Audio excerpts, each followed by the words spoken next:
भगवान श्री जगन्नाथ का प्रागट्य कैसे हुआ, क्यों हुआ, क्यों रथ यात्रा का उत्सव इतने धूमधाम से वाजते गाजते मनाया जाता है, कौन से वस्त्र आते हैं, कौन सी सामग्री आती है और क्या सेवा का क्रम है, ये सब हम आज के वीडियो में जानेंगे। जब भगवान श्री कृष्ण स्वधाम पधारे तब उनका हृदय जीवित रहा। यह हृदय पांडवों ने काष्ठ के लकड़े के भीतर पधराकर और समुद्र में प्रवाहित किया। ओडिशा राज्य के राजा इंद्रद्युम्न को यह हृदय प्राप्त हुआ। इंद्रद्युम्न राजा श्री कृष्ण के परम भक्त थे। उन्होंने वहां पे मंदिर की स्थापना की और भगवान श्री जगन्नाथ जी की मूर्ति के भीतर यह हृदय को स्थापित किया। जगन्नाथपुरी में भगवान श्री कृष्ण के साथ साथ बहन सुभद्रा और भाई बलराम की भी मूर्ति विराजमान है। विक्रम संवत 1646 में जब आप श्री महाप्रभु जी जगदीश पधारे तब वहां शास्त्रार्थ में विजय हुए। तब श्री जगन्नाथ जी श्री महाप्रभु जी पे प्रसन्न होके उनको श्रृंगार पधराए और 3 वस्तु पुष्टि मार्ग में अंगीकार करें, ऐसी उन्होंने आज्ञा की। पहली आज्ञा यह की कि रथ यात्रा को उत्सव पुष्टि मार्ग में मनाना चाहिए। दूसरी आज्ञा यह की कि जगन्नाथपुरी में एकादशी नहीं करते हैं तो पुष्टि मार्ग में श्रीनाथ जी को भी एकादशी नहीं होनी चाहिए।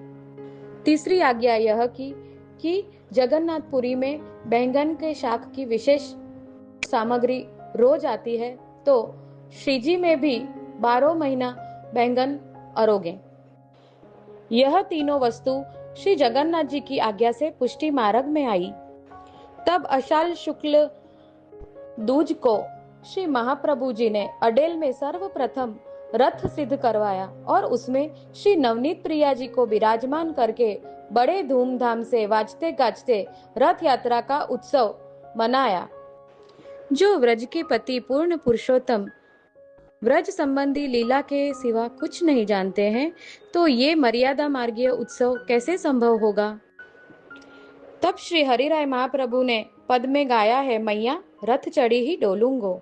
भगवान श्री कृष्ण रथ में विराज के अपने व्रज भक्तों के घर घर पधारते हैं रथ यात्रा के दिन और उनके मनोरथ पूर्ण करते हैं। आज के दिन श्री प्रभु को अभ्यंग होवें, मंगला जल्दी करावें और अंजन आंजे श्री मस्तक पे कुल्हे जोड़ के भारी श्रृंगार होवें, मत्स्याकृत कुंडल धरावें। जब प्रभु को रथ में विराजमान करें तब विशेष सामग्री बीज के लाडू, चिरौंजी के लाडू, फल में जामुन, अनार और आम आवे, साथ साथ में अंकुरी हुए मूंग और नारियल के चक्ता आवे और पना की हांडी भी आवे। उष्ण काल की मुख्य सामग्री सतुआ भी आज आरोगे, आज सु सतुआ बंद हो जावे।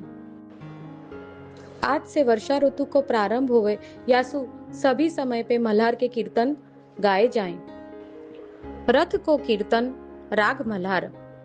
हरिजू के रथ की शोभा तुम देखो माई, हरिजू के रथ की शोभा।